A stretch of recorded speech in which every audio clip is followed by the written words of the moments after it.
Now I'm gonna crush it the same way, and you're gonna see this thing just, it expands like a freaking satellite. It's crazy. Here's a follow-up video on rivnuts, and I'm gonna answer the popular misconceptions about rivnuts.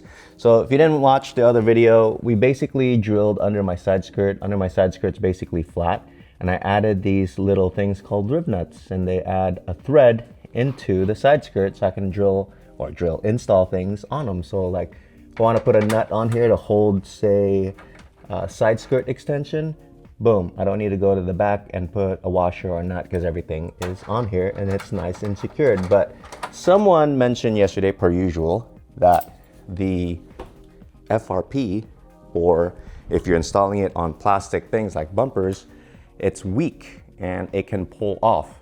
Probably didn't make sense that he says every time he hits something like his driveway. So yeah, of course, I think you're blaming this, but not your driving. But anyways, we're not talking about anyone's driving here. Let me just show you the differences of rivnuts here, okay? There's that guy, and there's different sizes. These are just the M6s, all right? And I just got 3 of them. These are the most common ones that I use in my garage. These are all the same size rivnuts, so M6 1.0, so your 10 millimeter bolt from your Honda or your whatever import, right? But as you can see, they're different lengths, all right? So this one right here has got like a middle size, see the serrations right there? That's the mid size. I call it the mid size. Some people would say this is the high, but if you look at this one, you could tell the difference. See how much shorter the serrations are? Okay, put them side by side-ish. Probably easier, I just leave them on here. But see the difference in serrations? That's how they crush on to the material you're putting it on. So if you're putting this on FRP, carbon fiber, metal, or plastic, you have to pick the right thickness. Thickness meaning the thickness of the material. So like this is ABS, see that thickness right there? I'm not gonna be using this small one right here for this thickness because it won't grab, it won't like adhere to the back of this, all right? Now, another one right here, this one's specifically for soft materials or things that need crazy engagement. This is what I use for plastic, like bumpers and panels that are ABS, like this. If I drill this for a rivnut, I'm probably using this. Let me show you how all of these work because it's a lot easier to see it than me explaining it. So I'm just gonna drill 3 holes right here. I'm not gonna do a whole rivnut video because I've already done that. If you wanna see how rivnuts are installed and all the explanation, go back to the previous video. So I'm gonna drill 3 holes, okay? So you guys can see all 3 rivnuts working. Best thing to use is step drill like this. I got this from Home Depot, so you guys need it. Just make sure that you don't drill your rivnuts hole too big because yeah, that one I drilled too big. See that? They're kind of loose, but it's fine. It'll adhere, no problem. But at best, you should always drill your rivnut holes exactly to size so it doesn't wobble, okay? Too big is a problem. All right, now to install these, I've already done a video on this, but we're gonna use a rivnut setter. All right, so I'm gonna install all 3 and I'm gonna show you guys how it grabs from the back.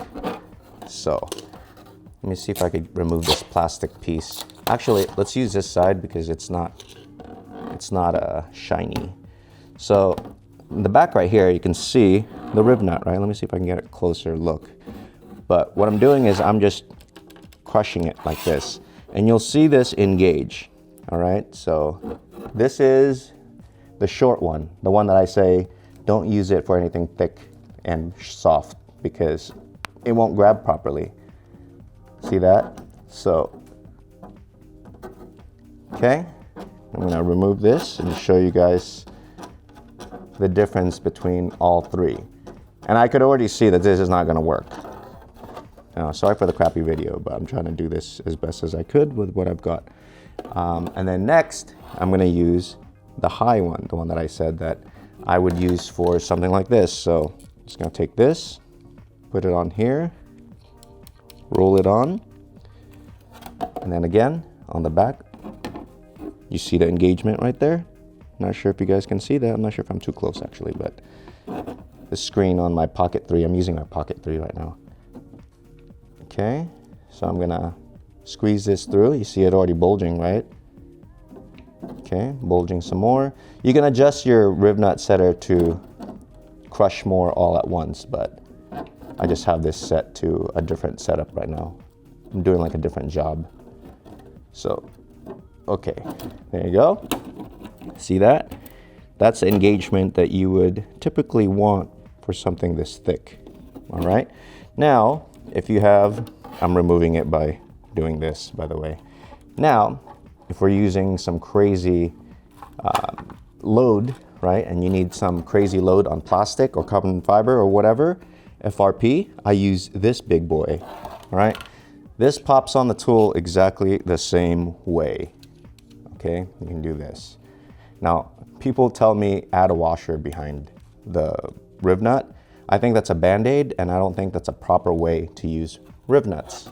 That's just me. I don't know what your dad taught you or your shop teacher, but this is how I do things. All right, so on the back right here, you can see how much this actually pops in. Now I'm gonna crush it the same way, and you're gonna see this thing just, it expands like a freaking satellite. It's crazy. So, see that? I'm just gonna keep adjusting this. Sorry for the crappy view, but I'm trying to crush this all at once. But I don't have my riv nut setter set properly. All right, so that's crushed. I'm gonna remove it now. So on the top right here, you can see this guy, that's the shortest one. It's got a little dip around it, and the rest are okay. Don't worry about the surface area here. I mean, that just depends on the style of riv nuts, but these are all M6s. And on this side, you can see the longest one is spread out pretty good. So there's no need to use a washer there if you're using the right riv nut. The middle one right there, that works also. You see how that's like flared out perfectly? But the short one right here, this is the most common one that you can find at hardware stores, by the way. It's flared, but in between the material. It's between the plastic, which means it's not gripping the outside of the material, it's gripping the middle of the material. And that's why when people use those on the wrong thickness, they pull off, and then they blame the riv nut. And they always say, oh, you should always use a washer on the back so it spreads over the washer and, you know, I guess it doesn't pull off. I could see how that could work, and that's a Band-Aid, and I don't disagree that that works. But if you use the proper riv nut, like say like this one right here, then you don't really have a problem. And this is just one style of a big riv nut. You can get this style where it flares all evenly like that, but it's like wide like this. You know what I'm saying? So when people tell me to use washers on the back of my riv nuts, I just laugh because I used all sorts of different sizes of riv nuts depending on the application. So yes, I don't use washers on the back of my riv nuts because I use the proper size riv nut for the thickness of material that I'm working on. All right? I am not gonna use the big boys, this guy and this guy, on a really thin sheet metal or fiberglass or ABS plastic because it will never grab. This one would work just fine. All right, so none of these are bad. It just depends on the situation you're using them for. So yeah, goes back to, I never blame the tool because the tool, I mean, they're there designed for a specific job. I always blame the operators because they're the ones that don't use the proper stuff for the given task.